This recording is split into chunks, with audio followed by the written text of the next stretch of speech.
Los invitamos a esta rueda de prensa para dar a conocer que en próximos días va a estar aquí la vocera del Consejo Indígena de Gobierno, María de Jesús Patricio Martínez, conocida como Marichuy, que saben, está peleando a nivel nacional en lograr un registro como candidata independiente. Ya tuvimos en meses pasados la visita de la compañera aquí en Xochitlán, en Tehuacán, para ir afinando algunos detalles. Como organización estuvimos también en el inicio de la campaña de ella, de la vocería, en San Cristóbal y en todo el territorio zapatista. Y fue una cosa muy interesante porque, aunque todo el mundo piensa que sería la misma situación que Margarita Zavala o que Andrés Manuel o que los demás candidatos, en realidad es una especie de no candidatura. Lo que le interesa al zapatismo y al Congreso Nacional Indígena es que la compañía pueda obtener las firmas necesarias, que ven que ha habido toda una serie de problemas por los dispositivos electrónicos sofisticados y caros que se necesitan para juntar las firmas, pero vemos que ha tenido una buena aceptación proporcionalmente, por ejemplo, al Bronco, que va hasta arriba, pero que va teniendo mucha aceptación de parte de la sociedad. ¿De cuál sociedad? Pues de los pueblos indígenas, de ciertos sectores de izquierda que no participamos en los partidos políticos, que estamos en las luchas sociales, y de gente que está también fastidiada de lo que es la política convencional partidaria. Y en ese sentido nosotros consideramos que va a ser muy importante que la compañera obtenga el registro, porque va a ser una candidatura incómoda. Primero porque es una mujer de abajo, no es lo mismo que por ejemplo la señora Zavala. Por otro lado, es muy importante resaltar el ejemplo de que una mujer sea candidata en el momento, por ejemplo, en que Puebla ocupa una tasa penosamente alta en feminicidios, ¿no? Sobre todo contra mujeres jóvenes, estudiantes, y donde un gobernador retrógrada como que teníamos anteriormente no quiere levantar la alerta de género, ¿no? Y eso obviamente que es muy relevante que una mujer y no una mujer, ¿saben? Como el típico político tradicional encorbatado con su traje sastre, sino una mujer con su ropa tradicional, es una mujer indígena en agua. La compañera María de Jesús es una compañera médica tradicional, es una hierbera, digámoslo, y va a estar próximamente acá. Nos gustaría recordar también que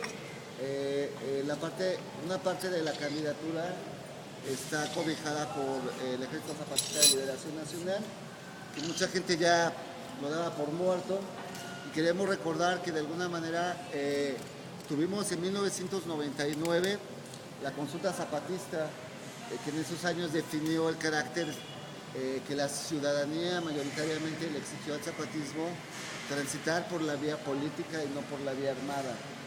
Y esto es un reflejo de lo que se votó en 1999. En el 2001 se recordarán la visita de la comandancia zapatista aquí en el Zócalo, y fue de las pocas veces que el Zócalo se ha llenado, se desbordó la gente, trabajadores de maquiladora, amas de casa, pueblos indígenas, estuvieron en este recorrido de la marcha del color de la tierra, ¿se acordarán? ¿Qué pedía en ese momento? Se exigía a la clase política, a la clase gobernante, se legislaran los derechos de los pueblos indígenas.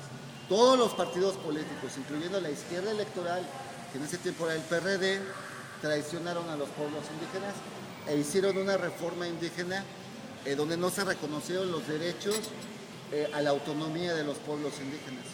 A lo mejor ustedes dirán, ¿qué tiene que ver eso? Ya pasaron 17 años. Tiene que ver mucho en lo que vivimos hoy en día. Y ahorita les voy a explicar por qué. Me refería al proyecto hidroeléctrico Coyolapa, Atzala. Pero también recordemos que en el 2006 estuvo el subcomandante Marcos en el municipio de Altepeji. Fue una reunión específicamente, bueno, no específicamente, hubo organizaciones campesinas de la región, pero que predominantemente tuvo el carácter del apoyo a la lucha obrera en las maquiladoras de la región. En ese tiempo, de manera muy fuerte y aguerrida, y hasta la fecha, había batallas por todo Ajalpa, Antepeji, Cuapan, Tehuacán, de obreros de las maquiladoras que estaban yendo a huelgas, estaban yendo a paros para exigir derechos laborales. Y esta visita sería la cuarta visita de lo que es el movimiento indígena contemporáneo, el zapatismo contemporáneo en la región. Es muy simbólico que la compañera María de Jesús esté en la ciudad de indígenas en la próxima fecha que ahorita Omar va a platicar. Nada más quería como ponderar el escenario anterior o lo previo, porque esta campaña. En días anteriores la compañera María de Jesús estuvo aquí en Xochitlán y les explicaba a los representantes de la lucha de resistencia contra la hidroeléctrica Coyola-Patzalan. Nuestra lucha no es electoral. Vamos a buscar el registro. Si lo conseguimos, qué bueno. Y la idea es conseguirlo. ¿Por qué? Porque es una candidatura incómoda. Es una candidatura no de promesas, sino de denuncia. Y lo que busca el zapatismo, el CNI, el SIC, el Consejo Indígena de Gobierno, es encontrarnos.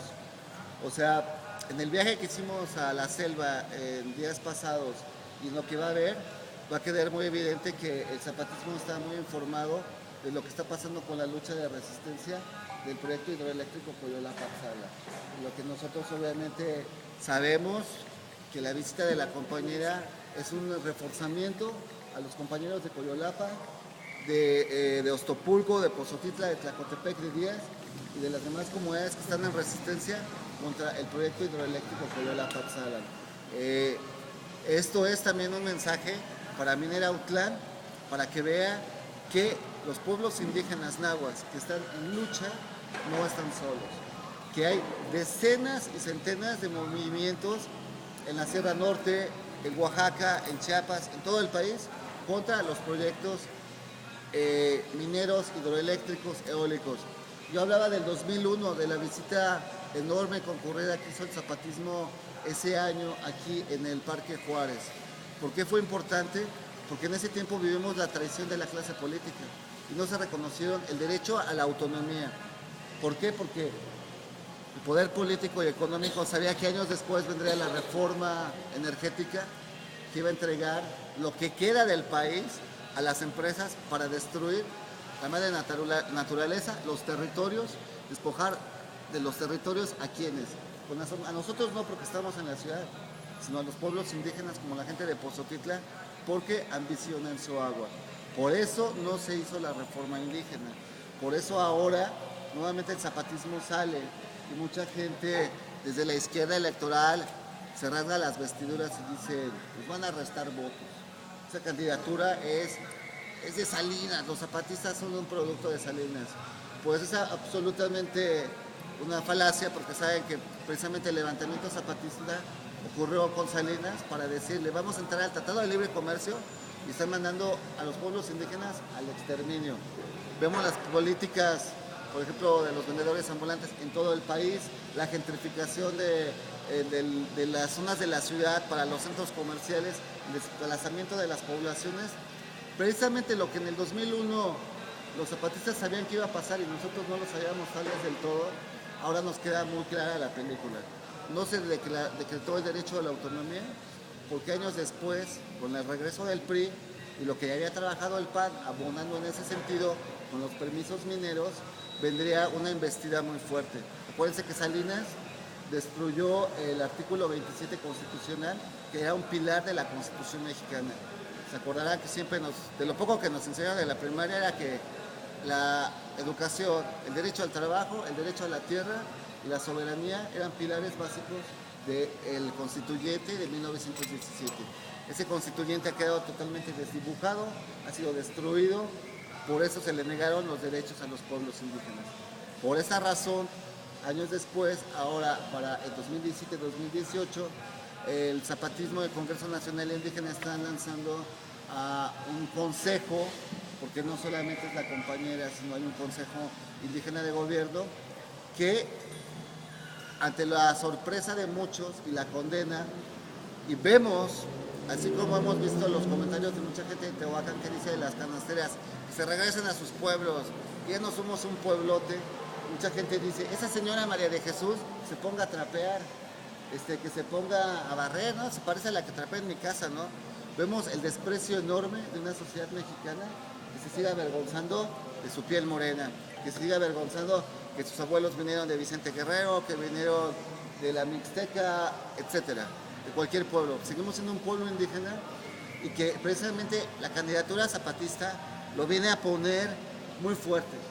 Contra toda la clase política del Verde, incluyendo el propio López Obrador, vienen a poner en la contienda electoral a una mujer. Y vienen a, ¿por qué? Porque hay un enorme machismo en el país y además hay un enorme desprecio a los pueblos indígenas. Yo creo que esta candidatura lo que viene aquí a Tehuacán es a pisar nuevamente Tehuacán el zapatismo, a visitar a los pueblos en resistencia de todas las luchas sociales que estamos convocando, pero principalmente nos interesa mucho el fortalecimiento y el apuntalamiento de la resistencia indígena que existe en la región contra los proyectos de muerte, en específico el proyecto hidroeléctrico Coyola-Patzala. Yo termino y le voy a dar la voz a Omar para que nos